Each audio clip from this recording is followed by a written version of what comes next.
Hello guys, my name is Nisha Saini and welcome to UGC NET literary sphere. So guys, आज की जो video है वह है यूजीसी नेट का जो सिलेबस है उस सिलेबस की जो सेकंड यूनिट है जो कि है पोइट्री, उस पर हमारी आज की वीडियो रहेगी। जो फर्स्ट यूनिट है ड्रामा, उस पर मैं ऑलरेडी 2 वीडियोस बना चुकी हूँ। उन वीडियोस के लिंक भी मैं आपको इस वीडियो के डिस्क्रिप्शन बॉक्स में डाल दूंगी। तो आइए जो आज की वीडियो है उसे शुरू करते हैं। सो सबसे पहले हम बात करेंगे बिफोर चौसर कि एज ऑफ चौसर से पहले जो भी हमारी एजेस आती हैं, जैसे एंग्लो सेक्शन पीरियड हो गया, एंग्लो नॉर्मन पीरियड हो गया, तो उन टाइम पे जो भी इंपॉर्टेंट पोइट्री है हमारी उनकी बात करेंगे।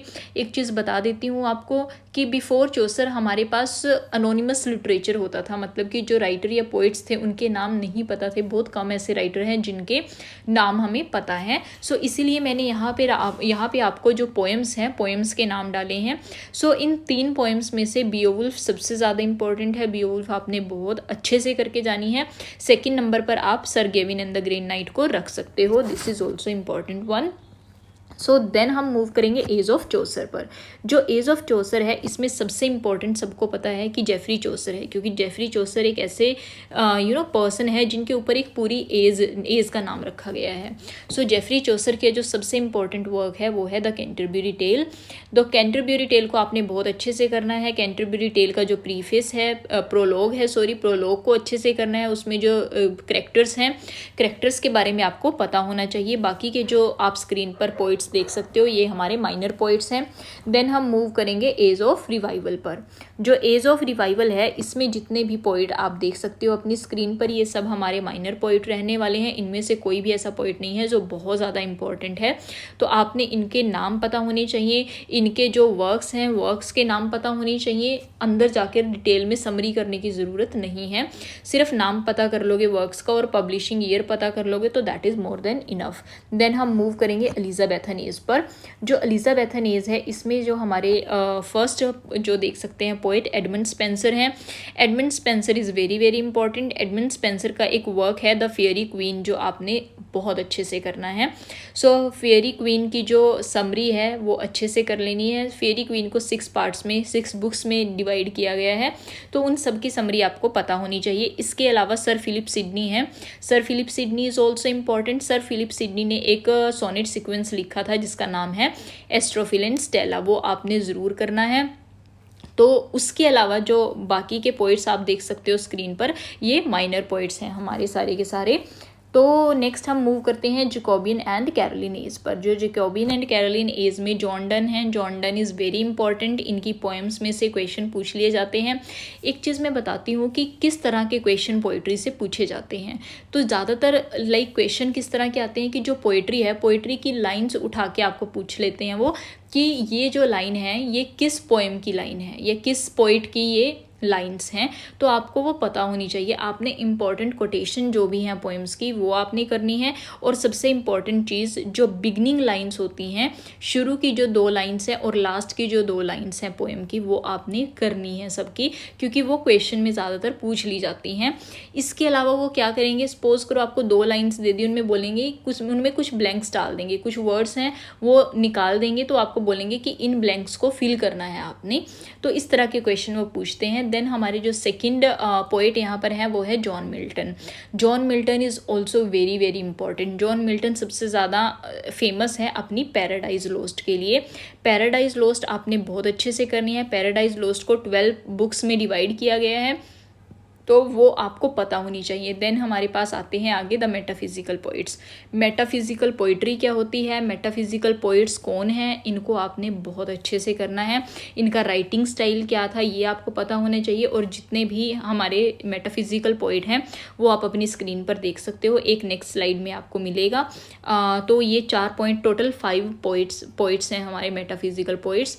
तो इन पे क्वेश्चन यही होता है कि किस तरह के क्वेश्चन आएंगे कि आपको एक क्वेश्चन दे दिया कि इनमें से कौन मेटाफिजिकल पोइट नहीं है, तो ऑप्शन में 4 होंगे, उनमें से आपने उनको आइडेंटिफाई करना है कि कौन इनमें से मेटाफिजिकल पोइट नहीं है। इस तरह के क्वेश्चन बेसिकली पूछ लेते हैं वो। देन इसके अलावा एक ये जो एंड्रू मार्वेल हैं ये भी हमारे मेटाफिजिकल पोइट हैं। देन हमारे पास नेक्स्ट जो एक ग्रुप है वो है द क्वेलियर पोइट्स का। तो ये 4 जो हैं आप स्क्रीन पर देख सकते हो पोइट्स, ये हमारे क्वेलियर पोइट्स हैं। जो ये हमारे मेन ग्रुप्स हैं जैसे मेटाफिजिकल पोइट हो गया, क्वेलियर पोइट हो गया, इनके ऊपर मैंने शॉर्ट्स बना रखे हैं। जितने भी इम्पोर्टेंट ग्रुप्स हैं ब्रिटिश लिटरेचर के, उनके ऊपर मैंने शॉर्ट्स बना रखे हैं। उन शॉर्ट्स का जो लिंक है वो भी इस वीडियो के डिस्क्रिप्शन बॉक्स में आपको प्रोवाइड कर दूंगी। वो मैंने बहुत ही ज़्यादा ब्रीफ में आपको लेस देन 1 मिनट में आपको जो भी इम्पोर्टेंट इन्फॉर्मेशन उनके रिलेटेड है वो वहाँ पर आपको मिल जाएगी। वो आप लोग देख सकते हैं। देन हम मूव करेंगे एनलाइटनमेंट एज पर। जो एनलाइटनमेंट एज है ये 1700 से 1800 का टाइम पीरियड जो कवर करती है। इसमें एज ऑफ पोप और एज ऑफ जॉनसन को कंबाइन करके एज ऑफ एनलाइटनमेंट बनती है हमारी।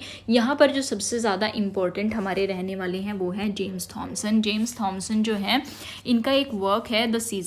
ये बहुत इंपॉर्टेंट वर्क है, इसमें से क्वेश्चन आ जाते हैं तो इसको आपने कर लेना है। इसके अलावा ओलिवर गोल्डस्मिथ इंपॉर्टेंट है। ओलिवर गोल्डस्मिथ का एक वर्क है द डिजर्टेड विलेज, ये इनकी पोएम है, ये बहुत इंपॉर्टेंट पोएम है। ओलिवर गोल्डस्मिथ के बारे में एक चीज़ याद रखनी है, इन्होंने एक बहुत इंपॉर्टेंट पोएम भी लिखी है, बहुत इंपॉर्टेंट प्ले भी इन्होंने दिया है और एक इन्होंने नॉवल भी लिखा है जो कि बहुत इंपॉर्टेंट था। तो ये पोइट भी हैं, प्ले राइट भी हैं और नॉवेलिस्ट भी हैं, तीनों में इनका नाम आता है।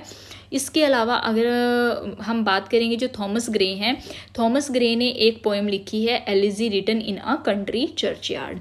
इस पोएम के लिए ये सबसे ज़्यादा फेमस है, तो ये पोएम आपने इनकी ज़रूर कर लेनी है। बाकी के हमारे माइनर पोइट्स रहने वाले हैं, उनके वर्क्स के बारे में आपको पता होना चाहिए। विकीपीडिया से आप पढ़ लेना, first 2 paragraph, that is also more than enough. ये जो हैं इनमें से जो विलियम ब्लेक हैं, विलियम ब्लेक को आपने ज़रूर करना है। विलियम ब्लेक के song of innocence and song of experience, ये जो पोइट्री की कलेक्शन है ये बहुत ज़्यादा इंपॉर्टेंट है। सॉन्ग ऑफ इनोसेंस में भी कुछ पोएम्स हैं, 8 to 9 पोएम्स हैं, और इसी तरह जो सॉन्ग ऑफ एक्सपीरियंस है इसमें भी 10 to 11 पोएम्स रहने वाली हैं। आपको ये अच्छे से करके जानी है। और एक चीज़ और बता देती हूँ, जो विलियम ब्लेक हैं उनको प्री रोमांटिक पोइट भी बोला जाता है। सम टाइम विलियम ब्लेक को रोमांटिक एज में कंसीडर किया जाता है, प्री रोमांटिक पोइट बोलकर इनको, ठीक है जी। तो ये आपने करना है। बाकी के जो पोइट्स हैं वो भी आपने एक बार देख लेने हैं। देन हम आते हैं रोमांटिक एज पर। तो जो रोमांटिक एज हैं इनमें तो जो भी पोइट्स हैं सब के सब इम्पोर्टेंट है, बिकॉज रोमांटिक एज में तो बेसिकली इम्पोर्टेंट पोइट्स के लिए ही वो इम्पोर्टेंट मानी जाती है। William Wordsworth is very important, इन्होंने काफ़ी सारी पोएम्स लिखी हैं, लाइक इन्होंने टिंटर्न एबी लिखी है। Tintern Abbey is very very important, वो आपने कर लेनी है। इसके अलावा आप कर सकते हो ओड इंटीमेशन ऑफ इमॉर्टैलिटी, ये भी इंपॉर्टेंट है। रेजोल्यूशन एंड इंडिपेंडेंस भी इंपॉर्टेंट है। द सॉलिटरी रीपर इनकी इंपॉर्टेंट पोएम है। I wandered lonely as a cloud, ये भी इनकी इंपॉर्टेंट रहने वाली है। और इन्होंने लिरिकल बैलेड लिखा था, जो lyrical ballad basically ST. Coleridge और विलियम वर्ड्सवर्थ ने मिलकर लिखा था।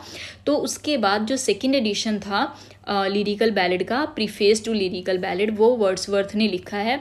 जो प्रीफेस टू लिरिकल बैलेड है वो बेसिकली उसमें जो वर्ड्सवर्थ हैं उन्होंने पोइट्री की डेफिनेशन दी है कि जैसे कि आपने सुनी होगी ये कोटेशन कि poetry is the spontaneous overflow of powerful feeling. तो ये जो है ये प्रीफेस टू लिरिकल बैलेड में वर्ड्सवर्थ ने बताई है पोइट्री को डिफाइन करते हुए। तो ये इनका एक क्रिटिकल वर्क है, जो हमारा लिटरेरी क्रिटिसिज्म है उसमें ये वर्क काउंट किया जाता है। इसी तरह जो एस.टी. कॉलरेज है, एस.टी. कॉलरेज ने भी एक वर्क लिखा था बायोग्राफिया लिटरेरिया, जो उनका क्रिटिकल वर्क है जिससे कि लिटरेरी क्रिटिसिज्म में काउंट किया जाता है। ये इनके इंपॉर्टेंट वर्क हैं, ये आपने पढ़ना है। और इसके अलावा जो एस.टी. कॉलरेज हैं वह कुबला खान और rhyme of the ancient mariner के लिए फेमस हैं। इसके अलावा आपने रॉबर्ट साउदी करना है। रॉबर्ट साउदी जो हैं वो हमारे माइनर पोइट्स में आ जाएंगे। इस एज के बारे में आपको एक इम्पॉर्टेंट चीज़ जो पता होनी चाहिए वो ये है कि रोमांटिक एज जो है इसमें जो पोइट्स हैं उनको 2 जनरेशन में डिवाइड किया गया है, first generation and second generation. जो फर्स्ट जनरेशन है उसमें विलियम वर्ड्सवर्थ, एस.टी. कॉलरेज और रॉबर्ट साउदी को रखा गया है, और जो सेकंड जनरेशन है उसमें Lord Byron, P B. Shelley and John Keats को रखा गया है। तो ये चीज़ आपको पता होनी चाहिए। इसके अलावा आज जो रोमांटिक एज है उसमें मैं इतना ही कराऊंगी। देन जो विक्टोरियन एज हो गई, हमारी मॉडर्न एज है, अमेरिकन पोइट्स हो गए, ठीक है, जो वर्ल्ड लिटरेचर है उससे जो भी पोइट्स निकलेंगे, इंडियन लिटरेचर से जो पोइट्स निकलेंगे वो मैं आपको सेकेंड वीडियो में प्रोवाइड करा दूंगी उन पोइट्स के नेम। तो आज की वीडियो में बस इतना ही है। अगर आपको आज की वीडियो अच्छी लगी है तो आप प्लीज़ वीडियो को लाइक कर देना, शेयर कर देना और सब्सक्राइब कर देना। अगर आपको वीडियो अच्छी लगती है तो कमेंट ज़रूर किया करो, क्योंकि मुझे थोड़ा आइडिया लग जाता है कि आप लोगों को वीडियो कैसी लग रही है। और अगर इसमें कोई प्रॉब्लम होती है तो भी मुझे बताओ, ताकि मैं उसको थोड़ा सा इम्प्रूव कर सकूँ। So thank you so much for watching the video guys.